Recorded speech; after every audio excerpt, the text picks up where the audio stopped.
Hello world, welcome back to the PG podcast, the Pocket Gamer podcast with your hosts, me, Brian Baglow, and our ever so jet-lagged, fabulous co-host, Miss Peggy and Salz. Hello, Peggy. I said hello, Peggy. Yes, it's indeed. Lovely to I know. see you. I hear you. Yeah, no, I am jet-lagged. This is true. I literally just got back from App Promotion Summit London. I was in your backyard in the way, but I couldn't stop. I had to go in and rush back. But I am set and going to sit through this podcast. I'm going to make it. There's no problems there. We finally did it, Brian, because I was thinking the whole time since PocketGamer Connect London, when I ran into Oscar again, I said, Oscar, I see you everywhere. I know you, but I don't know you. I don't know your backstory. Know you wear an amazing hat and you're known for it, and that you've been doing master classes and that you're like a Jedi in your own right, but couldn't get you together. And I thought, let's do it. Let's have Mr. Brian Baglow, Mr. Oscar Clark, and we will have a PG Pocket Gamer OG episode. Original gangsters. You guys have been around the block and back, and it's great to have you. Tell by the grey. And oh yes, and a bit grey. This is not Santa cosplay, my friend. Indeed. So we have you, Oscar. We have you. Yeah. Finally. So obviously, I should probably highlight that Brian and I have known each other probably for 22 or 3 years or something ridiculous. Oh, wow. So it's actually longer. It's 25 this year. Oscar. Is it seriously 25? Oh my! Seriously, because I joined Digital Bridges in 1999. And it was 2000. I think it was the first time we actually ran into each other. You had not long started at 3, I think. Yeah, I think it was this It may even, because I was at British Telecom running, I think, a Wireplay back in '98. Ah, that was and it. I think we might have met then, which might mean it's 26 years. It's a long. I mean, let's face it, people would get out of prison for less. Sorry to make you endure my company for so long. But no, jokes aside. Where I come from, so I've been doing online gaming forever. Back in '98, I was running the online gaming service Wireplay for BT. That got sold off and was one of the biggest .com busts ever. But that's another subject we won't go into. At least I get to say I wore the T-shirt saying "I told you so." But that's another subject. I worked at Real Networks for a little while, but more importantly, I then ran the mobile games platform at 3, which meant I designed, built and operated the way the platform delivered Java mobile games long before there was an iPhone. Boy, I wonder if on the audience are saying Java, Oscar. Yeah, Java. What's that? What's that old beast? I was like, wow. So, folks, if you're not aware, this was when mobile games were sold alongside ringtones through full-page adverts in the national press. Oh yeah, correct. Yeah. Tiny thumbnails of games and ringtones that you could buy. And they had and it was network by network. Yeah, indeed. I didn't do subscription. Oh God, yes. Yeah, No, it was terrible. It was really bad. That's probably where I got my hatred for I don't hate subscription. I just hate badly designed customer experiences.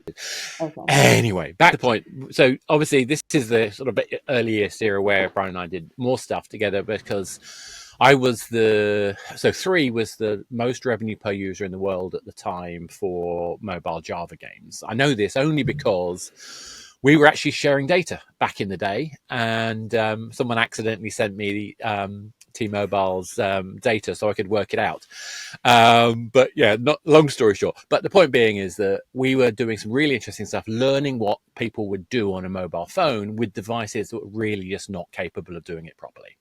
Mm-hmm. Along comes I leave 3 and I join a little company called NVIDIA. Somebody may have heard of them. But I was working on the mobile Tegra chip. This is the chip that basically became the foundation of the Switch later. I worked at PlayStation for a while on a thing called PlayStation Home, which no one cared about until Mark Zuckerberg decided he was going to make Horizon. And then everybody told me how amazing PlayStation Home was.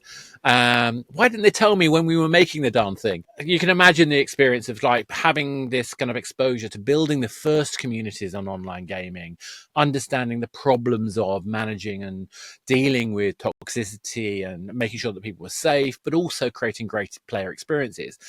And then being able to be part of virtual world design in the space that hadn't even had anyone do it. In fact, what was interesting about PlayStation Home, it was the first ever free-to-play console, serious free-to-play console experience, particularly from a platform. So I left there. I worked for a company called Amplifier, who got bought by Unity. You may have heard of Unity Ads. That was Amplifier. So we got bought by Unity. I was the original evangelist for that. So that's why so many people know the hat and don't know what the heck I do, because I stand on stage. I've been hosting Pocket Gamer for over 10 years. And I'm I think technically a contributing editor or something like that. I think they give me a fancy title. But I also did a few other things, like I wrote this thing. So Games as a Service. I literally wrote the book on the subject, and I'm currently writing a book on game economy design, again for Focal Press. Oh, well, I think Routledge is the parent company there. I probably end up going out as CRC Press. I do a bunch of things. I'm a podcaster in my own right. I have been... There's so many things. And the last thing I'll chuck in is that I'm currently working on a LiveOps strategy platform to help teams basically not kill themselves making regular, repeatable, consistent, cost-effective and revenue-generating updates. And breathe. That's a lot. I didn't know, Oscar. I knew you on stage. Yeah. Obviously seen you in the master classes, have seen you around Pocket Gamer, obviously, but I didn't know all the other cool stuff and the books. So yes, impressive. So well, I don't know about that, but I spend too much of my time thinking about what makes games work. I should spend more time making better games. I don't know if I would agree with that, Oscar. We speak to a lot of people who are like, if you just make it good enough, they will come. And then they don't. So, No. But anyway, so if you're listening, folks, and you've been to Pocket Gamer, you've read Pocket Gamer, you've been anything to do with Pocket Gamer or the wider Steel Media, Oscar is there. This is the last dark, damp corner of the empire that he's yet to infiltrate. And today is the day. So we're delighted. We have now been Oscared. Yes, we have you on I the need podcast. a gold statue for you. Yeah, you made it all around. It's in this corner. Exactly, 100% complete, all achievements unlocked. So, but Oscar, it's fantastic to have you here, and you've had such a really long and interesting variety of roles in the past, and you've really kind of reflected and been there as mobile has progressed from the very, very, very early days all the way through to 2025, when all of a sudden it's not just mainstream but ubiquitous, in every region, every territory around the world. So I guess with that amount of experience and expertise under your belt, we should probably just ask, what do you want to talk about? Well, there's so many things to talk about, and as you know, there's very few topics in the area, whether it's PC, mobile, console, that I don't have an opinion on. Whether it's a relevant one, there's a different subject. But no, this is why you're here as a guest. Yeah, exactly. That's very kind. But there's a particular couple of things that I think are interesting going on right now, all around the whole area of safety, and particularly in the context of what's going on in, Peggy's neck of the woods.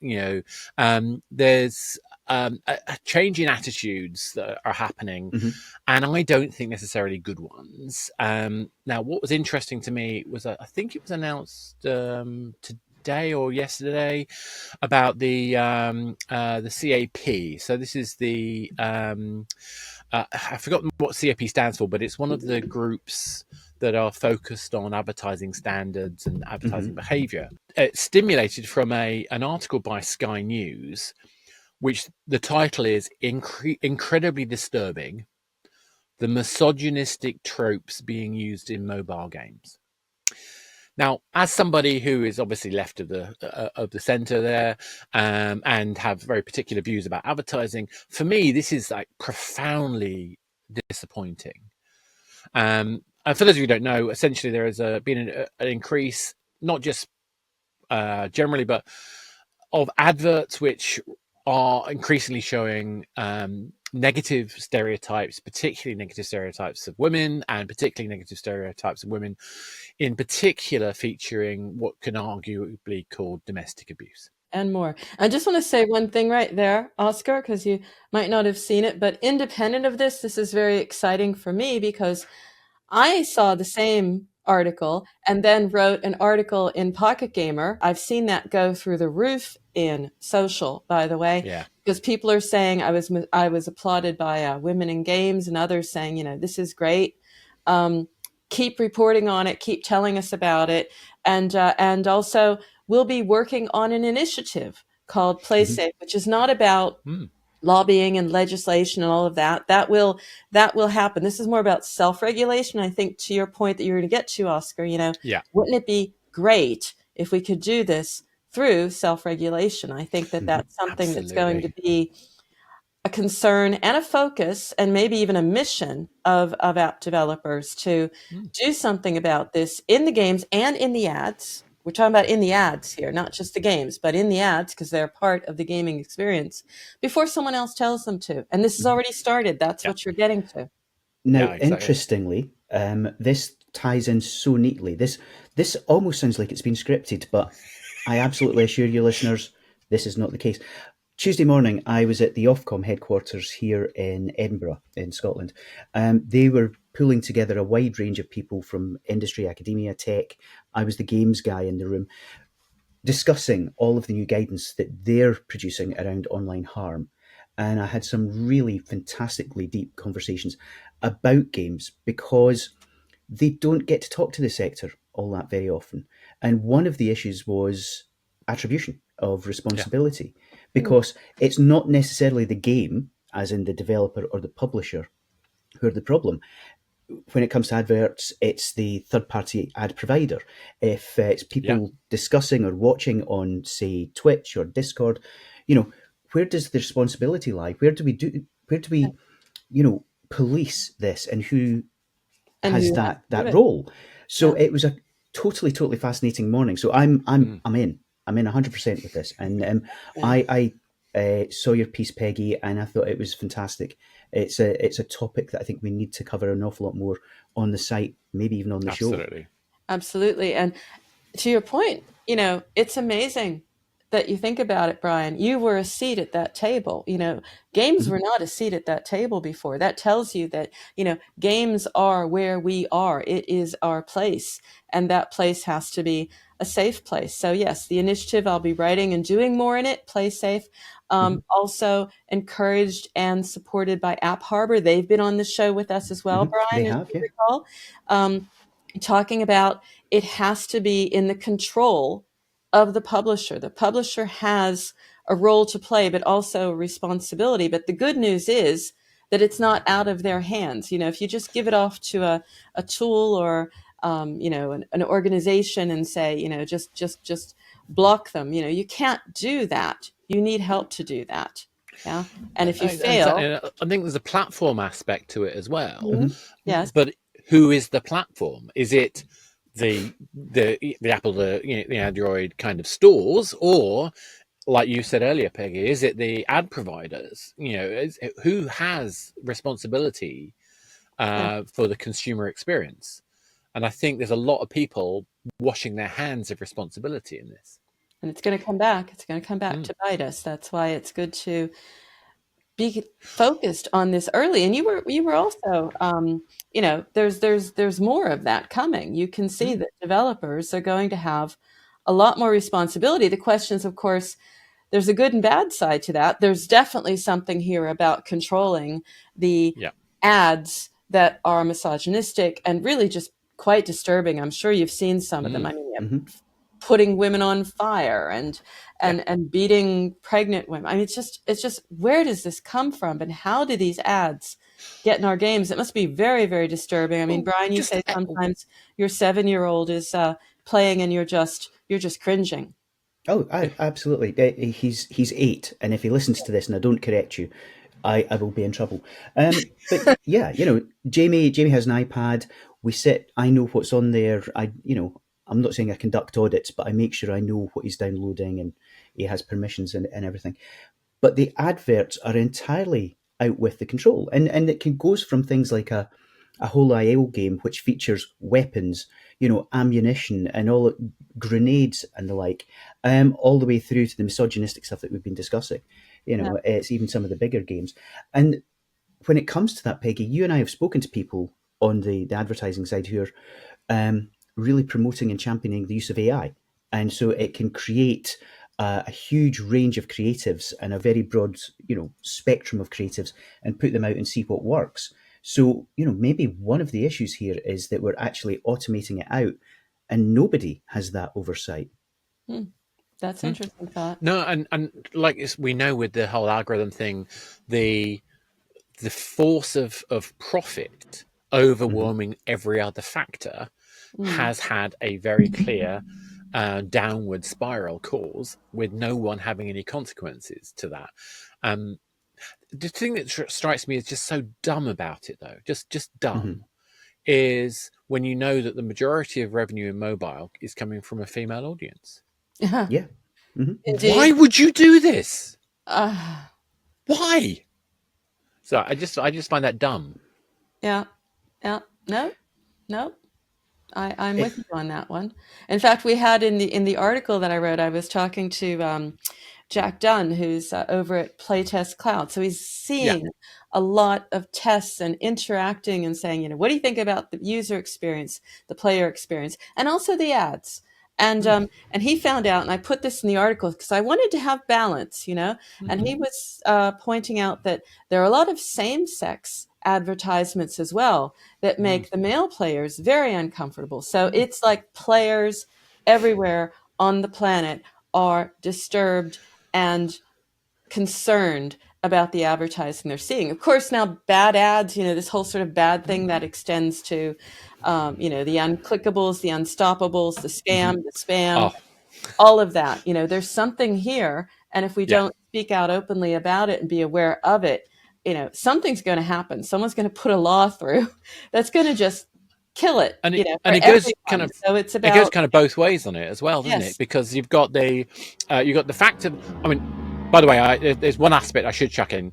I think there's an element of the daily hate. So the proprietor of the Daily Mail referred to itself as the daily hate back in the day, because the more angry you make people, the more they engage, which is obviously a weird human thing. So I suspect there's a bit of that going on, but that doesn't excuse this. The thing in my mind, though, is the consequences of the bad actors is that other people then have to go even further the other way, compromising what they have to do, and actually potentially, I think, putting ourselves at risk. And we've kind of seen that already, where these kind of regulations we're seeing coming up with the online safety bill.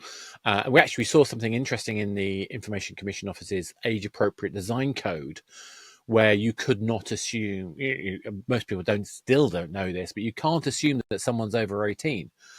You have to have evidence of that. But when Yuki were asked when Yuki pulled together their code of conduct, they said it was the developer's responsibility to know the age of that person. I get why, but think about this. You're asking every small developer to take every player's data, some evidence of them proof. Are you kidding me? That's just a recipe for phishing disasters or identity theft. Because if you put more of this sensitive information in more places, it's less safe.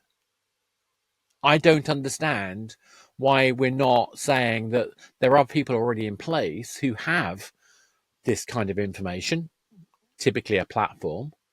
Why are we not making them responsible? I think we know the answer, but anyway, I'm just throwing it out there.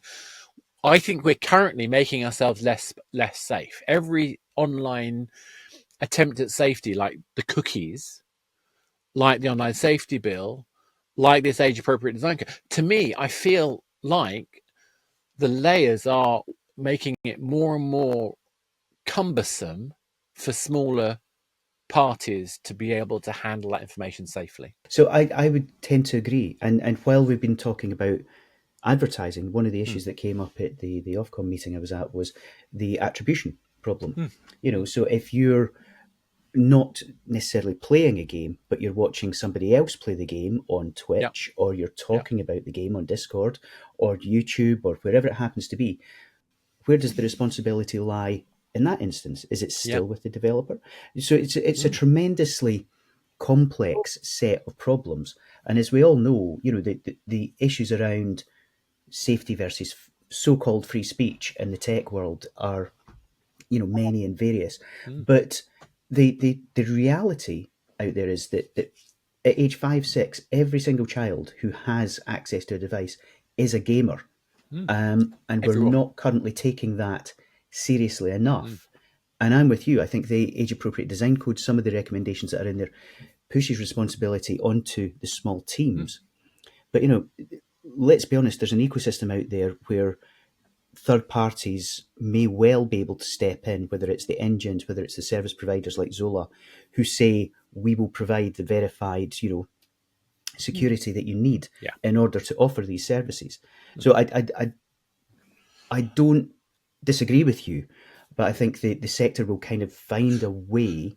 But my issue is that far too few developers and even the smaller sort of indie publishers are not yet taking this seriously. And as you say, you cannot just assume a player is over the age of 18. It's, in fact, the very opposite. For the avoidance of doubt, I don't disagree with any of the things they want to do. What I'm concerned about is how it gets implemented. And there are tools and platforms out there like User-Centrics providing a mechanism to be able to do that. But what they've ended up doing is creating barriers to entry for smaller teams in practice.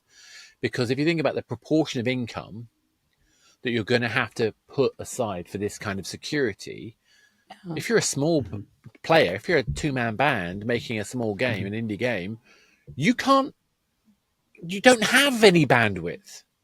True. You're barely likely to make enough money to eat, unless you're very, very lucky and you make Ballatra.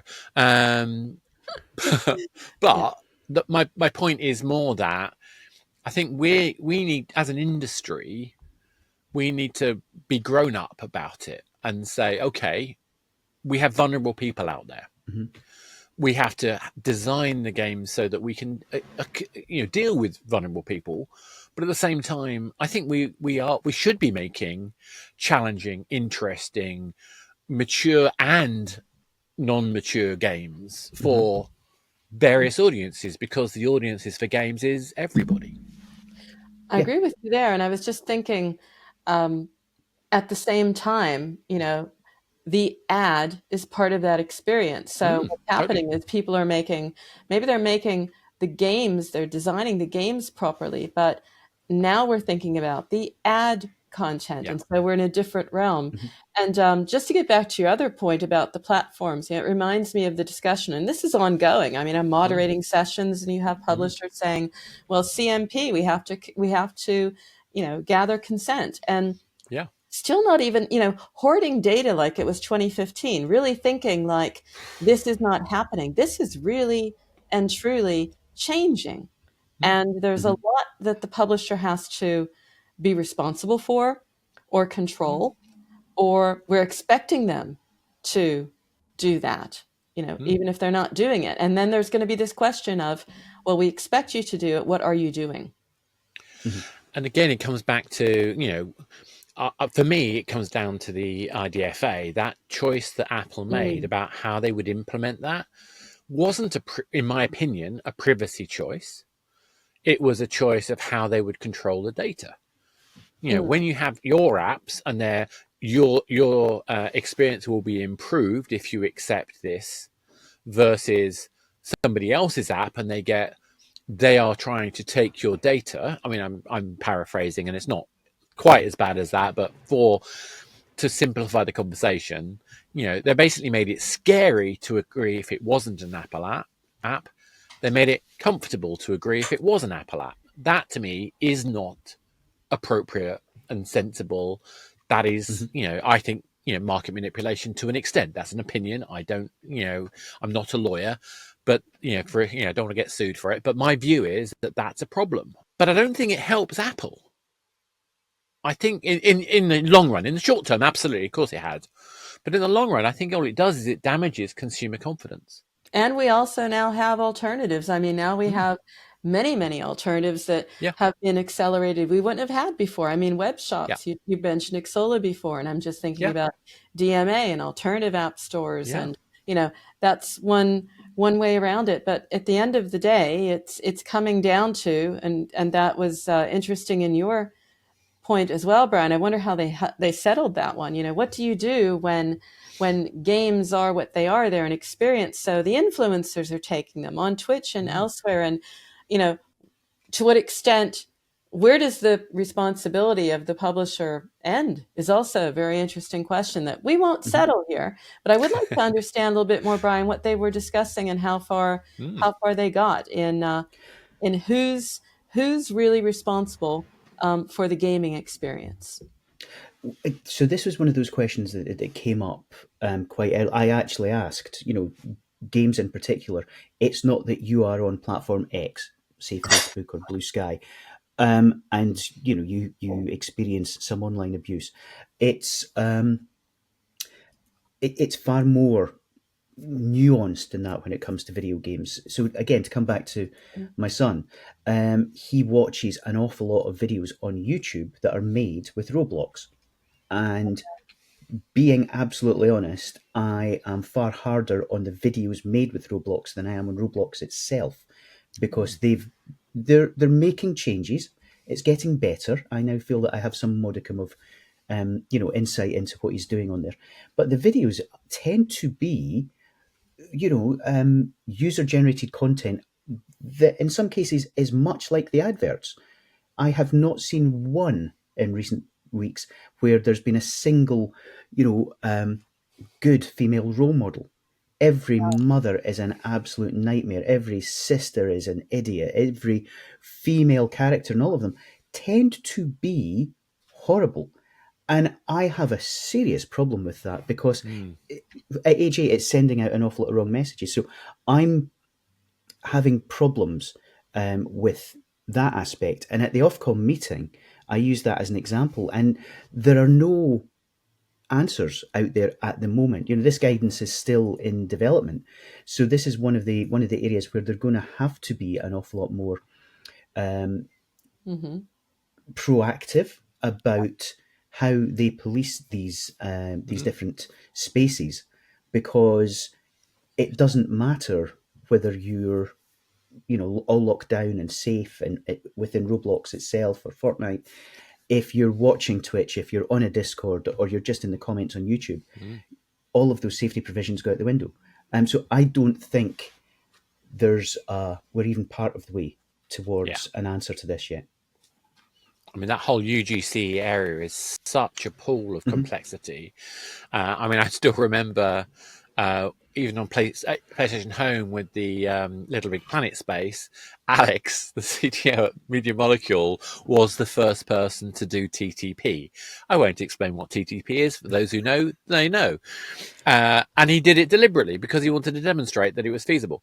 And the irony of that is that is kind of human. I mean, don't get me wrong. I'm not saying it's a good experience, but that's the context whenever you're dealing with UGC, is that humans will be humans, and that's not always pretty and it's not always appropriate. And as we're seeing this rise of this appalling kind of manosphere mindset, which I thought we'd got rid of that in the 80s, it just drives me nuts that there's even the possibility that people think like this. But that's going, that's the backdrop. And how do we stop that when you've got kids who are exposed to that in their daily lives? Of course, they're going to end up creating and replicating that because it's their normal, which is a horrifying thought. And I feel all the more inspired that I'm going to be working in knowledge sharing, and because you don't want to come down and say, this is the way it is, but you want to open up the aperture of like, what is this discussion about? What is the role of the publisher? What resources are available? What experiences have we had? We need a space to talk about that and do that. So all the more inspired. I made the right decision here. And you'll be hearing more about Play Safe as well. And so we've gone off in that direction, and I don't want to stop us, but I do want to use some of the time of our first and maybe not the last podcast, Brian. Who knows? It's fun here with Oscar, OG that he is, and you too, Brian, as well, obviously, to chat about maybe another topic top of mind with you, Oscar. So I kind of blurred my topics there. Maybe one that's worth thinking about is about the whole consumer protection side. So I don't know if you're aware, the European, the EU group, I've forgotten the name of the functional group now, but there was a consumer protection regulation update that came out. I think it was a couple of weeks ago. Which actually, interestingly, I think fairly mirrors the UK's advertising standards approach. It's been there for quite a while now, a couple of years now. The one thing I thought was really interesting, which kind of fits into this theme of today, was that they specifically call out the need to pay attention to vulnerable players. I think that's a really good language. And that was basically the theme of my 2015 GDC talk. But the point is that I think we have a responsibility as designers to consider who our audience is. And when we're thinking about monetization design, part of avoiding these so-called dark patterns, so these kind of manipulative methods, I have a whole chapter talking about why I don't think dark patterns are absolute. There are various ways of making monetization work. Some of them can be misused. When you misuse them, that's when they become dark patterns. But I think it's something particular about vulnerable people. And I think it's really interesting the EU calling that out as a particular term, because I think that's something we all should be paying attention to. And again, this is one of the areas where far too many developers, far too many studios just throw up their hands and go, what option do we have? Everyone else is doing it, so if we don't do it, we're never going to make money.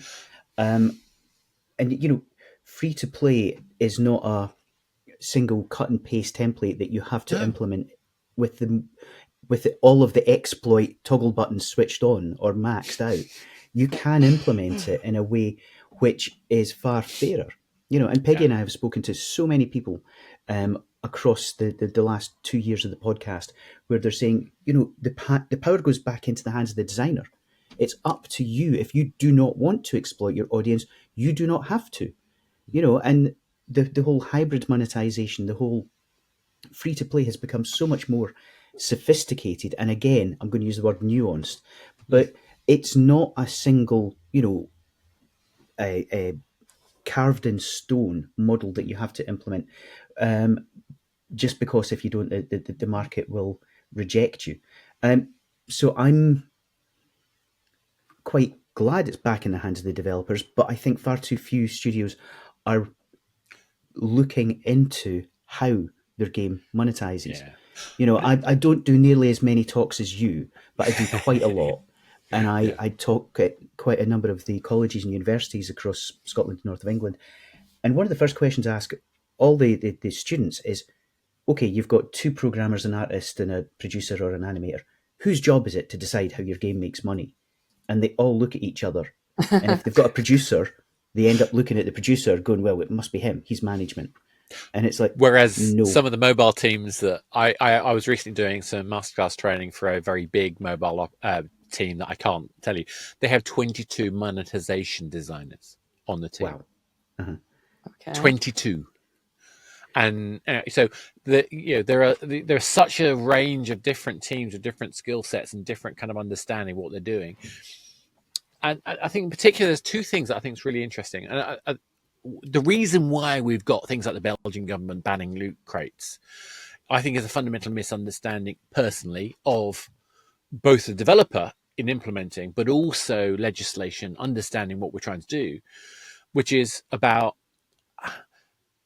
what is it we're selling and why. And if we're not careful, we can look, I don't think we are, but I think we can look like a gambling product, particularly if you can essentially resell a random item. That's a really poor choice and very dangerous to do, I would argue. But equally, there's something really joyful about being able to open something which has a random element to it. And so I think there's a difficulty about trying to create great experiences while still being authentic and being focused on player value. And I think without an honest conversation about what design is, it's really difficult for people to really know where along the side of good versus negative, light patterns versus dark patterns, you're going to land. Does that make sense? Yeah. It's the carrot and stick approach. It's if you have the cash, if you have the financial resources, here is a thing. If you don't, it shouldn't be, well, you just can't, or we're going to take it away from you. It's the grind to earn is something that we know can work for people who are time rich, but not necessarily cash rich. But you have to think about that so far in advance. These are not things that you can just bolt on. Exactly, and that's what I'm writing about a lot at the moment. So I'm thinking about things like reciprocation. I don't know how many of you have seen those adverts like over 50s insurance, and you get a pen. And the reason they give you a pen is because that's reciprocation, and I'm getting something for free. Oh, I better then sign up for this extraordinary expensive contract. Yeah. That's the negative side of reciprocation. That being said, there is a positive side. It's perfectly okay for me to give you a trial of something to get to know how to use that in a game. But when does that draw the line from being a way of explaining the game to being a free sample to get you hooked? And that's the kind of challenge I think that, again, back to, we need a grown-up conversation about what games are and who our audiences are and how we satisfy them. Well, that's what we're starting here. I mean, I love the idea that you bring it back to that, because it is about, first of all, acknowledging that there's an issue or a question or something to discuss in the first place. I mean, we're further than we were before. You've been there, done that for so long, both you, Brian and Oscar. This was never a topic before. I haven't been around in Pocket Gamer as long as you two have. I think I started in 2016 or 17, so it's not that long ago, but or was it something like, it was something like that. Still 10 years. Peggy. We first met at the Mobile Entertainment Forum in Islington, which would have been 2004. Yeah. Okay, that's the real deal. I was saying like the PG side of my life, but no. Oh, of course. 2004. Yes. So I do belong to the OGs, actually. Then this is it. What are you guys, part man? of the crew. Okay, exactly. That's cool. But it wasn't a topic. It wasn't a topic, and now it is. No. So we have evolved. That I always have to see the positive. It's in my DNA. We have issues, but we have the willingness. And the, maybe it's not even willingness, maybe because we're just being pushed. If we don't take control, if publishers don't take control and recognize this, we're going to get the same thing we did. And this, Brian, because we go back then that far. Look what happened to things like permission-based advertising, right? SMS, the marketers killed it. There was text-based advertising until they spammed the hell out of us. And then there's none of it, right? Exactly. Something will come and stop it. So we need to do something before someone from outside who doesn't understand games at one of those meetings you go to, Brian, has a brilliant idea of doing something completely unrealistic. Yeah. And this is where I have to give credit to Michael at the ICO, because they could have very easily gone down that path. But Michael did a really amazing job working with Yuki and working with other organizations, Tiger and various others, talking to developers, and they stepped back from going as far as they could have done had they not gone in with their eyes open. I would say one of the positives is we are now having these conversations, but it tends to be so dominated by tech, by the big social media giants, by the West Coast US companies. Games are very rarely included in those conversations or represented. And I think the UK is actually doing relatively well in terms of reaching out to the games ecosystem, and making sure they at least have a place there. I don't think we're representing ourselves particularly well necessarily, but at least we're now talking to the ICO, the Ofcom team, etc., because we do have a number of unique challenges. We do have this whole attribution problem. We've got players from age 5 and 6 that you don't necessarily have on social media. So there's a whole range of topics that games are facing that are only going to become more increased as more and more games have online aspects. And so we need to be way more proactive as a sector. Let's not forget, we're where Gamergate started. And that didn't go away. It just kind of gently died. So I think this is an issue that if we don't seize, is just going to come back and bite us. And I just chuck this at you, that I think that we are not always our best helpers. So we're saying this wasn't a topic 10 years ago. Well, my talk at GDC on the subject was 10 years ago. Always a pioneer, Oscar. No, I don't mean it that way. But it was the worst rated talk I've ever had. But I had more fives than I've ever had and more ones than I ever had, because people in the room who felt that I was too, that I should have said that free to play was evil. Well, I didn't say that. People who thought I should say free to play is pure as driven snow. Well, I didn't say that either. And so, we need to be more honest with ourselves about what's going on and look at the fact that we're creating content that's consumed by mass audiences. If you think about the Play for the Planet, when that was set up, the GDC before COVID, I was lucky enough to be invited to the dinner that kicked it off. There was something like 25, 28 people in the room. Between the 14 or so companies in the room, and maybe it's slightly less, I can't remember, but they represented 250 million daily active users. Now, think about that. We have this incredibly influential platform that we cannot, let's take the Spider-Man reference. With great power comes great responsibility. Yes. Well, this is going full circle that we say we need to have a conversation. We need to be proactive. I think this is a great start. I don't know. Maybe we do more of this. Let's wait and see what happens, what the reaction to it is. I mean, the reaction to my article was overwhelmingly positive and inspiring. Right. And that might be the same here on this podcast as well. Now, we do have to wrap it up because I actually have to be off.